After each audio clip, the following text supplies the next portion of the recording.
Alors des grandes propositions sont faites, la fin du moteur à explosion pour 2035 notamment.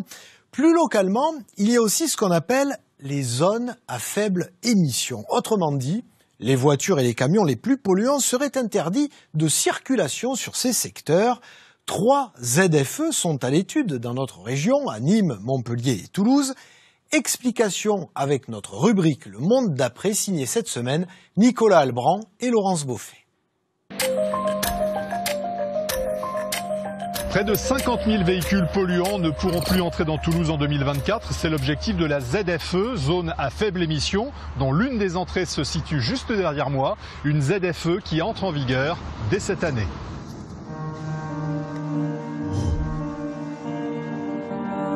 Cette zone est imposée par la loi dans les grandes villes, comme Toulouse, où les pics de pollution sont fréquents.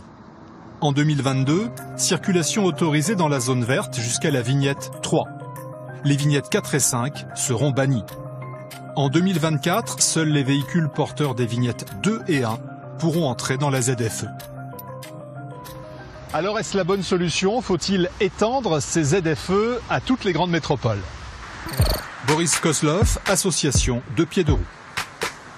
C'est une des solutions proposées par la France pour répondre finalement à une injonction de Bruxelles, parce qu'en fait la France a été condamnée par l'Europe pour inaction vis-à-vis de la lutte contre la pollution, qui fait, alors selon les statistiques, entre 48 000 et 67 000 décès par an, ce qui est, je crois, la deuxième cause de mortalité en France, ce qui est quand même énorme. Une quinzaine de villes de plus de 100 000 habitants vont mettre en place une zone à faible émission, comme Toulouse. Alors la ZFE, est-ce la solution anti-pollution? François Chollet, conseiller municipal délégué. Il s'agit de prévenir la survenue de maladies chroniques qui sont occasionnées par la pollution, par ce qu'on appelle les oxydes d'azote, par les particules fines. Évidemment, cette zone à faible émission résonne chez certains comme restriction, exclusion, presque punition. Écoutez l'avis de l'Automobile Club du Midi qui défend les intérêts des automobilistes. Jean-Christian Mesley, Automobile Club du Midi. On aurait aimé effectivement un dispositif qui ne soit pas exclusivement établi sur une discrimination en fonction de l'âge des véhicules, puisque là il ne prend pas en compte la spécificité du parc automobile et du renouvellement du parc automobile, puisque là 60% du parc automobile a plus de 10 ans. Dans 3 ans, ici à Toulouse, seuls les véhicules avec des vignettes critères 1 et 2 pourront circuler dans cette zone protégée. Pour les contrevenants, il en coûtera une amende de 68 € pour les véhicules légers et 135 € pour les poids lourds. Alors, gadget politique ou véritable solution que ces zones à faible émission? On en débat avec nos invités. Bonsoir à vous. Dominique Thillac, vous êtes la directrice générale d'Atmo Occitanie. C'est l'organisme qui étudie notamment la qualité de l'air dans notre région. Peuvent-elles avoir un réel impact, ces ZFE? Oui, les ZFE font partie des actions qui permettront probablement dans l'avenir d'améliorer la qualité de l'air. Nous avons pu faire des simulations sur certains territoires en intégrant la modernisation du parc, en intégrant un certain nombre d'hypothèses. Donc modernisation, renouvellement du parc, changement de comportement et des habitudes, notamment des habitants par rapport à l'utilisation de leurs véhicules, avec un développement aussi de l'utilisation des transports en commun, de modes doux.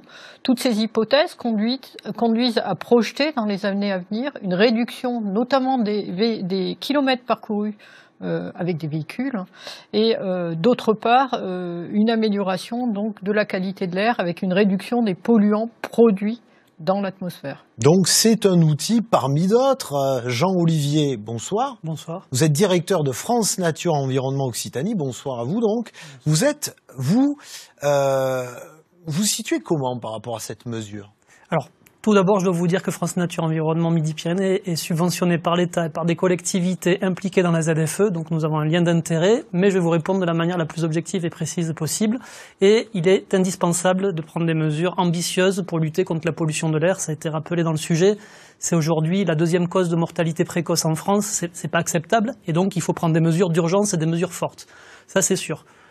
Après, de notre point de vue, il ne peut y avoir de mesures acceptées et efficaces socialement et écologiquement que si on propose des alternatives à l'ensemble des habitants, et l'ensemble des habitants à la fois des villes concernées, mais aussi de l'ensemble des territoires environnants, puisqu'en fait, si on regarde bien, c'est l'ensemble des habitants de la région. C'est tous les gens qui pourraient être amenés à venir à Nîmes, à venir à Toulouse, à venir à Montpellier, par exemple. Exactement. Surtout que du coup, dans toutes ces mesures, on réfléchit justement très peu ou trop peu aux personnes qui vont avoir besoin pour venir à l'hôpital, pour venir sur des loisirs particuliers, à des horaires particuliers dans les villes. Et donc, clairement, il y a besoin de proposer à l'ensemble de ces habitants des solutions. Et même ce que nous, on propose avec l'ensemble d'associations sur l'agglomération toulousaine, c'est un plan d'urgence intégrant le train, intégrant les transports en commun. Donc, on va en reparler. Parce que si on ne fait pas ça, il risque d'y avoir un fort rejet déjà de la population, c'est ce qu'on sent. Oui, on va y venir, il ne faut pas exclure non plus les gens. Dominique Tillac, rapidement, on peut mesurer techniquement la pollution ou j'allais dire l'amélioration ou la diminution de la pollution sur un secteur très précis? Alors oui, tout à fait. Nous suivons au quotidien la pollution atmosphérique sur l'ensemble de la région avec des zooms sur certains territoires. En outre, concernant la ZFE, ce que nous avons fait, c'est une projection, c'est une scénarisation. Et qui dit scénarisation, modélisation, puisqu'on parle beaucoup de modèles actuellement à travers la crise sanitaire, dire hypothèses de travail qui sont fournies par des organismes nationaux ou locaux qui conduisent à projeter à échéance de 2020, 2024, 2030, 2040 une évolution du parc automobile. Et il faudra bien voir ce que ça a donné des évolutions de comportement. On a bien compris. Voilà. Alors vous le disiez, Jean-Olivier, il ne faut pas non plus que les gens se sentent exclus, parce que pour certains, ces ZFE sont, je cite, des zones à forte exclusion. On retrouve Laetitia Hogg-Yemstra. Bonsoir à vous. Bonjour. Vous êtes la secrétaire générale de l'association 40 millions d'automobilistes.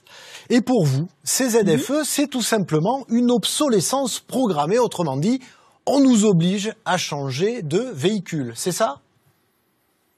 C'est exactement ça, mais ça fait peur quand même comme mesure parce que on se demande comment c'est possible de prendre une telle mesure aujourd'hui. Des gens qui ont acheté une voiture il y a 5-6 ans, on leur a pas dit qu'ils pourraient plus l'utiliser. Et comme disait le monsieur sur votre plateau, par rapport aux solutions qu'on peut proposer, mais il n'y a rien aujourd'hui en alternative. Donc c'est beaucoup trop précoce et beaucoup trop pris dans l'urgence cette mesure. Il faut laisser le temps aux gens de s'adapter pour aller dans les centres-villes, mais il y a 7 Français sur 10 qui vont plus pouvoir se déplacer avec leur voiture. Ils vont faire comment? Et par rapport à la pollution, mais on est désolé, on n'est pas d'accord. Quand vous voyez qu'avec le confinement sur Paris, il y avait 80% de la circulation qui a été réduite, et il y a eu seulement 7%, je crois, de la pollution des particules qui a été diminuée. Donc on voit bien que même avec une forte diminution automobile, la pollution ne diminue pas d'autant. Donc ce n'est pas la solution. Qu'est-ce qu'on fait? Vous demandez quoi concrètement? Un sursis, un report? Vous proposez d'autres mesures? Un sursis, déjà, oui. Il y a plusieurs choses. Déjà, un sursis, ça c'est évident. C'est beaucoup trop rapide. Les gens ne peuvent pas se retourner. Les gens n'ont pas les moyens d'acheter une voiture aujourd'hui pour qu'elle soit moins polluante. Et pour nous, de toute façon, cette mesure, elle n'a pas été... l'efficacité n'a pas été... Bon, on l'a dit, c'est une injonction de Bruxelles aussi, qui nous dit d'être un peu meilleur élève au niveau de la pollution. Oui, mais à ce moment-là, il faut plutôt travailler sur la technique de l'automobile. Il y a des techniques pour rendre la voiture moins polluante. Il y a des rétrofits qui existent pour les véhicules diesel. Les véhicules diesel d'aujourd'hui sont moins polluants que les véhicules diesel d'il y a quelques années. Donc il y a quand même des efforts qui sont faits par les constructeurs. Et puis il faut ensuite adapter, améliorer. Aujourd'hui, le transport en commun, il n'y aura pas la solution pour améliorer. On ne pourra pas transporter tout le monde. C'est un mensonge. On ne pourra pas. Donc ça va trop vite. Pour vous, ça va trop vite. On va faire comment? Pour vous, donc ça va trop vite. Il faut reporter cette décision. Il faut la reporter, oui, de nombreuses années. Et puis il faut arrêter de caricaturer l'automobiliste. Ça fait des années que l'automobiliste en prend plein la tête. Et en fait, ce sont des mesures anti-voiture, tout simplement.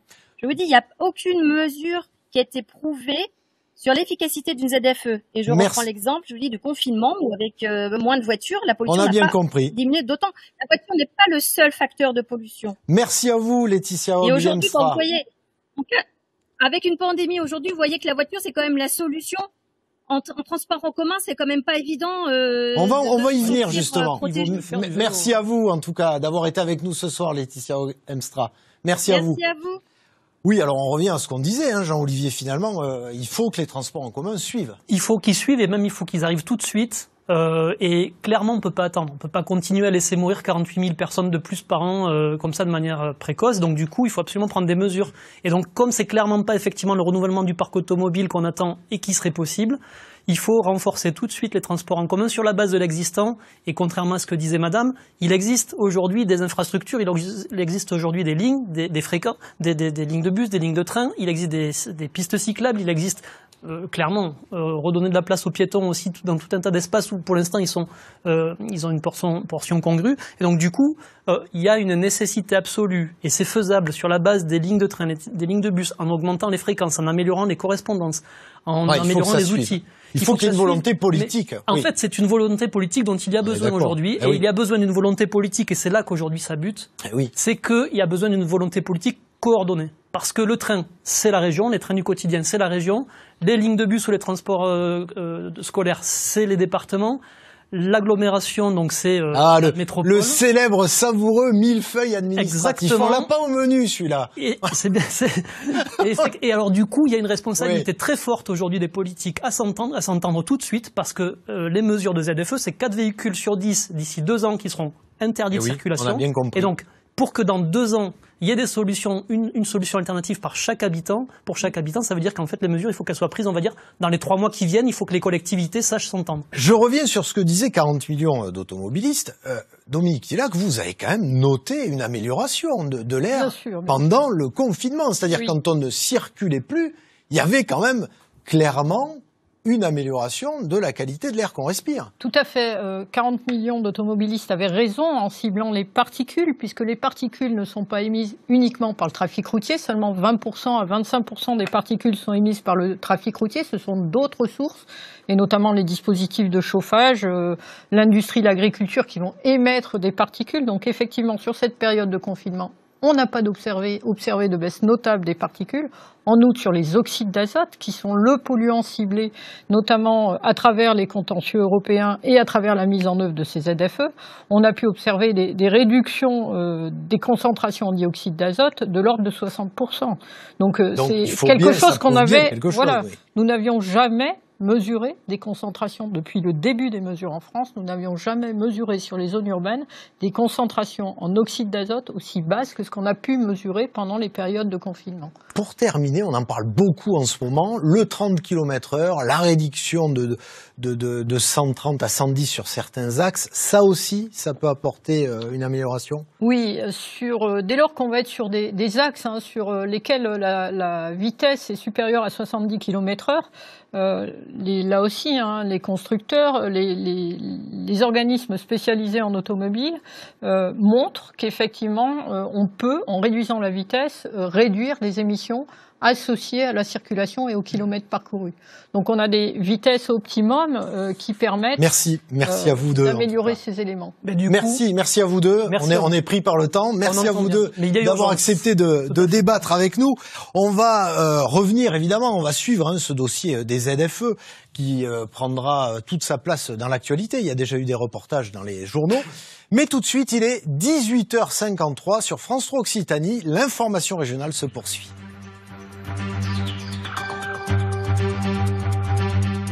Alors, sujet sensible que celui de la voiture et des déplacements quotidiens. On reçoit tout de suite Jean-Luc Maté. Bonsoir à vous. Bonsoir. Alors, Jean-Luc Maté, vous êtes le président d'honneur d'Automotech. C'est un regroupement de tous les acteurs automobiles de notre région. En quelques mots, vous en pensez quoi, vous, de ces ZFE? Écoutez, les ZFE, c'est pas nouveau. Ça fait déjà depuis 1996 que les pays nordiques l'appliquent. La Suède a été le premier. Aujourd'hui en Europe, 75% des ZFE, on les trouve en Allemagne, pays de l'automobile, et en Italie. Donc ce que je pense des ZFE, si vous voulez, c'est que c'est vrai que clairement, la finalité d'une ZFE, c'est, selon l'application qu'on veut en faire, c'est participer activement au renouvellement du parc. Mais lequel? Oui, parce que là, on est carrément au milieu du gué. Moi, si par exemple aujourd'hui je veux changer de voiture, l'automobiliste sait pas trop quoi faire actuellement. Qu'est-ce qu'on prend comme Écoutez, la problématique, c'est pas seulement l'automobiliste. Il y a aussi les entreprises, la logistique urbaine, les gens qui livrent les colis. Et les transports routiers. Les transports routiers. La problématique numéro 1 aujourd'hui des véhicules anciens, c'est pas une problématique du parc automobile particulier, pas réellement. Il y a à peu près, dans le parc automobile national français, sur 39 millions de voitures, à peu près, aujourd'hui, 50% qui a moins de 5 ans d'âge. Par contre, si on regarde les transporteurs, les utilitaires, les poids lourds, légers, lourds, etc., on voit des véhicules très anciens. Donc, dans certains pays, cette politique a été appliquée dans un premier temps sur des entreprises et pas sur des particuliers. Les voitures neuves, les ventes de voitures neuves sont en baisse significative. On l'attribue à quoi, ça? Les ventes de voitures neuves sont en baisse significative. Bon. Mais il se trouve qu'en France, il y a eu une explosion au mois de juillet d'achat de véhicules électriques. Oui. Donc, plus de 35% des ventes, il y a une augmentation extraordinaire des ventes de véhicules électriques. Il y a eu peut-être, ça amorce un changement de mentalité, peut-être que les gens se sont dit, tiens, il faut... Il y a une certaine anticipation. Il faut voir que quand même cet été a été un été brûlant pour tous. Oui. On s'est rendu compte de ce que ça voulait dire le réchauffement climatique. Donc, la volonté de réfléchir à sa propre contribution. Oui, bien sûr, elle nous saisit tous. Devient quelque chose d'important. On parle de voitures du futur, mais on devrait peut-être parler plus de mobilité du futur. Et il y a pas mal de cerveaux qui y travaillent dans notre région. On voit ça avec vous, Karine Pelin. Alors, la voiture ou les déplacements du futur, ils ressembleraient à quoi ? Alors là, on va parler de la voiture, parce que la voiture du futur, ce qui est sûr, c'est qu'elle va être électrique. C'est en tout cas là-dessus que tous les grands constructeurs travaillent. Elle va également être autonome, tellement autonome que vous pourrez lire le journal, boire le café sans vous occuper de la circulation. C'est le principe de la navette Easy Mile. Elle est testée en ce moment à Toulouse sur le site de l'Oncopole. Donc, pas de chauffeur, 100% électrique, mais en revanche que sur des petits trajets. On pourrait donc, pourquoi pas, l'imaginer en véhicule individuel et l'utiliser sur l'autoroute ou sur les rocades. Certaines start-up y travaillent effectivement, mais là, ce n'est pas avant l'horizon 2035. Alors, autre solution pour se déplacer et moins polluer, Karine, les airs. Oui, la voiture volante devrait être une réalité d'ici quelques années. Utiliser les airs, c'est désengorger les routes, c'est donc moins de pollution. Airbus y travaille, notamment avec une voiture qui passe de la route aux airs en quelques minutes. C'était la pop-up, mais le projet est pour l'instant à l'arrêt. En revanche, le projet de drone taxi avec 4 passagers, même principe, vous le voyez à l'écran, 100% électrique et sans chauffeur. Ce taxi va être testé dès les Jeux Olympiques de 2024. Pour résumer, la voiture du futur devrait être électrique, autonome, donc moins polluante. En revanche, à savoir quand nous allons pouvoir la conduire, là, pas de réponse. Merci Karine. Sur l'électrique, ça avance ou pas? Parce qu'on a encore quand même des soucis d'autonomie. Et puis bon, une batterie électrique, ça pollue aussi quelque part. Ce qui a été oublié dans cet exposé, c'est qu'elle doit être abordable. Et oui, c'est ça. Et oui, parce le prix. Aujourd'hui, le vrai problème, c'est d'être abordable. Donc, la problématique aujourd'hui du coût de la mobilité pour quelqu'un qui n'a pas beaucoup d'argent, c'est bien d'être abordable. Or, pour être abordable, il faut que cette voiture électrique, elle soit au même prix que le véhicule thermique dans un coût total de possession, sachant qu'un véhicule électrique aura beaucoup moins de maintenance à assurer qu'un véhicule thermique. Elle le sera, parce que je regarde, moi, l'efficacité aujourd'hui, la courbe avec laquelle l'évolution du coût des batteries est en train de se développer, et des batteries qui seront fabriquées notamment en France, eh bien, on voit que le point de concours entre le véhicule thermique et le véhicule électrique se trouve aux environs de 2024-2025, donc d'ici 3-4 ans. Donc ça nous donne déjà un objectif, on y voit déjà un peu plus clair à ce niveau-là. Et puis les mobilités, on l'a dit aussi, vont peut-être aussi changer. Alors il s'est vendu l'année dernière en France 690 000 trottinettes électriques. Ouais, alors là, c'est un autre débat. Merci à vous, en tout cas, Jean-Luc Maté, d'avoir été avec nous. On va suivre l'évolution de tous ces véhicules du futur, de tous ces déplacements. Merci à vous de nous avoir suivis. Demain, ouverture du procès des attentats de Paris. On reviendra sur cette thématique dans notre 18h30. Bonne soirée sur France 3.